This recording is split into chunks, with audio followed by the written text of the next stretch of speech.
राजकुमार भाटी आप भी कहां?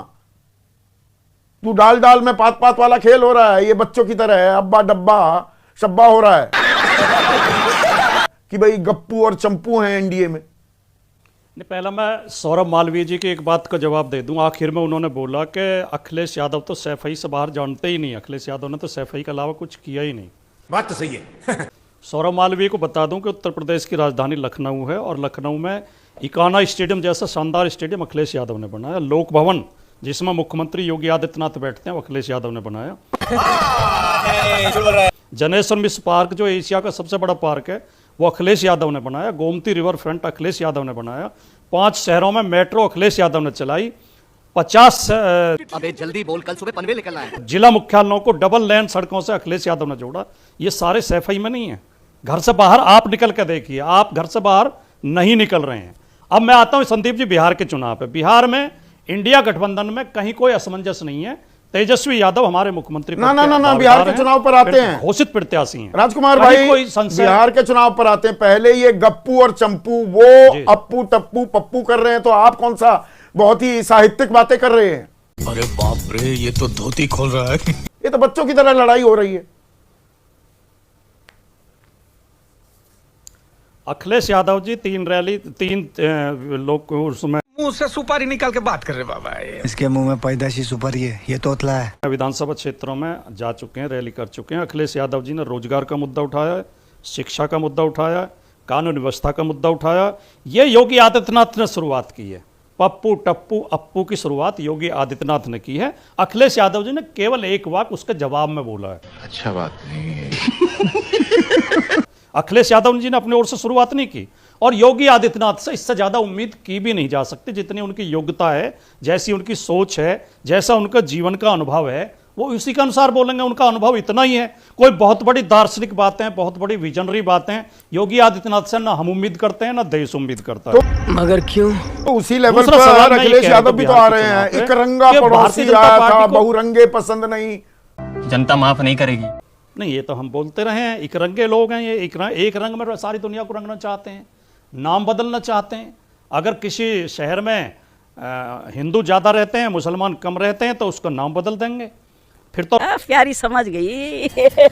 रामपुर का नाम भी बदल के अल्लाह नगर रख दो। रामपुर में 75% मुसलमान रहते हैं और राम भगवान राम के नाम पे नाम है शहर का। तो रामपुर, अब योगी आदित्यनाथ की इस थीसिस के अनुसार तो रामपुर का नाम बदल के अल्लाह नगर या खुदा नगर रख देना चाहिए। अच्छा, तो इस तरह की जुमलेबाजी योगी आदित्यनाथ जी करते रहते हैं। पर आपको भगवा से इतनी नफरत क्यों है? लेकिन मैं तो अगर भगवा पसंद है तो आपको तकलीफ क्यों होती है?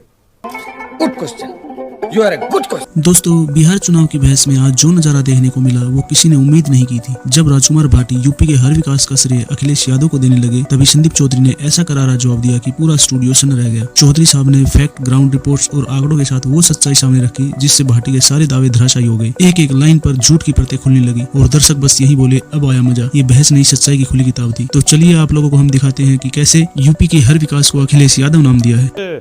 थीसिस के अनुसार तो ये रामपुर का नाम बदल के अल्लाह नगर या खुदा नगर रख देना चाहिए।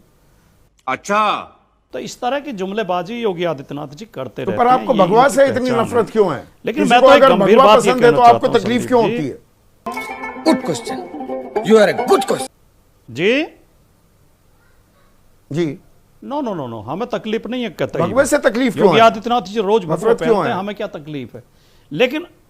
लेकिन अपने जैसे कपड़े 140 करोड़ लोगों को पहनाना चाहें तो हमें तकलीफ होगी।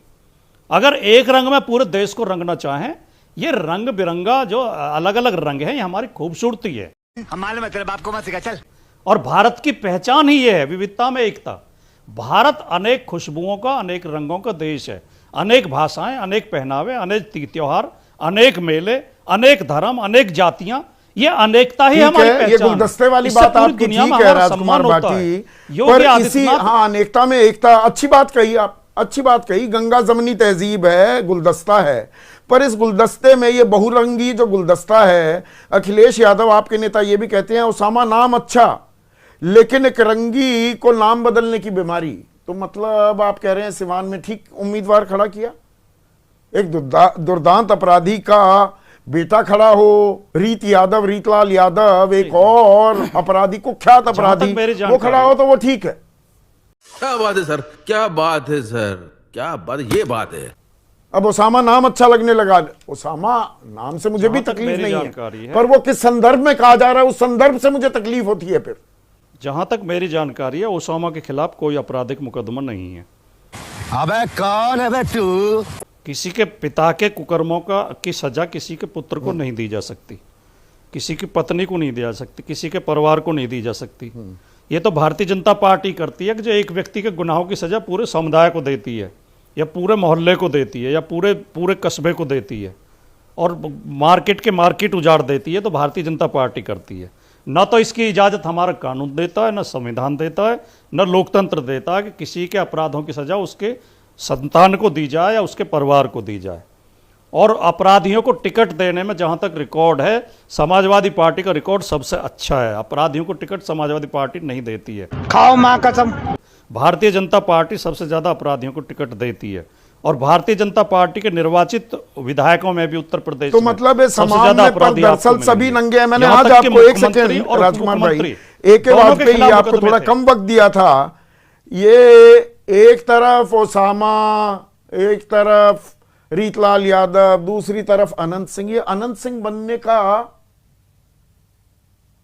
जो उद्घोष किया गया है, मतलब मुकामा के लोग अनंत सिंह बन जाओ, सही किया है? नहीं। ललन सिंह ने मतदाता को अनंत सिंह बनने की प्रेरणा दी जा रही है। ये अभी बाइट चलाई थी तो मैंने सुन ली बाइट, मैंने बाइट सुनी है। उसमें वो कह रहे हैं कि हर आदमी अनंत सिंह बन के चुनाव लड़े। ये एग्जैक्ट वर्ड है कि अनंत सिंह बन के चुनाव लड़े। अनंत सिंह बन के, हाँ, अनंत सिंह को कन्फाइन कर दिया निकल जाता है। बस छोटा मोटा ही एफआईआर दर्ज हुई, आरोप लगा है कि मार दिया दुलार चंद यादव को। अरे संदीप जी, देखिए कोई इसको अप्रिशिएट नहीं कर रहा है, क्योंकि अनंत सिंह जेल में है। AK-47 वगैरह तो मिली ही नहीं अनंत सिंह के घर पे, तो वहां के लोग नहीं, वो तो मिली होंगी, क्यों नहीं मिली होंगी? जब इतना नाम है भी भेजा गया, वो न्यायिक हिरासत में रिमांड नहीं होना चाहिए था क्या? आप तो जाने माने वकील हैं। नहीं, मैं संदर्भ पूछ रहा हूं ना आपसे, संदर्भ पे ही रहते हैं ना। वो 14 दिन की न्यायिक हिरासत में भेज दिया। ये आरोप लगे हैं, मुझ पे लगे होते, राजकुमार भाटी पे लगे होते, न्यायिक हिरासत में भेजा जाता है, पुलिस रिमांड। पुलिस ने सर, मैं जानना चाह रहा हूं, थोड़ी सी अपनी कानून की जानकारी में इजाफा करना चाह रहा हूं। पता नहीं, पुलिस ने 3 दिन का रिमांड मांगा था, लेकिन क्रॉस एफआईआर हैं, 4 एफआईआर हैं। जिसने किसी ने आरोप लगाया कि हमला किया, उधर से नहीं, मेरे साथ भी ऐसा होता। मैंने भी मैंने क्रॉस एफआईआर कराई होती तो न्यायिक हिरासत में जाता। मैं न्यायिक हिरासत में जाता, मेरे ऊपर भी आरोप लगते, मैं भी एक क्रॉस एफआईआर करा देता, तो न्यायिक हिरासत में जाता कि रिमांड पर लिया जाता। Good question, you are a good question. मैं जानना चाह रहा हूं, नहीं क्या चाह रहे हैं आप? क्या कहना चाह रहे हैं? मैं समझा नहीं। देखिए जुडिशियल प्रोसेस है, मजिस्ट्रेट ने अपना मटेरियल देख लिया, अगर उसको नहीं मिला कोई चीज तो जुडिशियल चला गया, उसमें कहां दिक्कत है? अरे संदीप जी, उसमें मत जाइए आप जुडिशियल प्रोसेस में। जुडिशियल प्रोसेस में ये चीजें बड़ी आम होती हैं। अगर कोई इन्वेस्टिगेशन, मजा आया।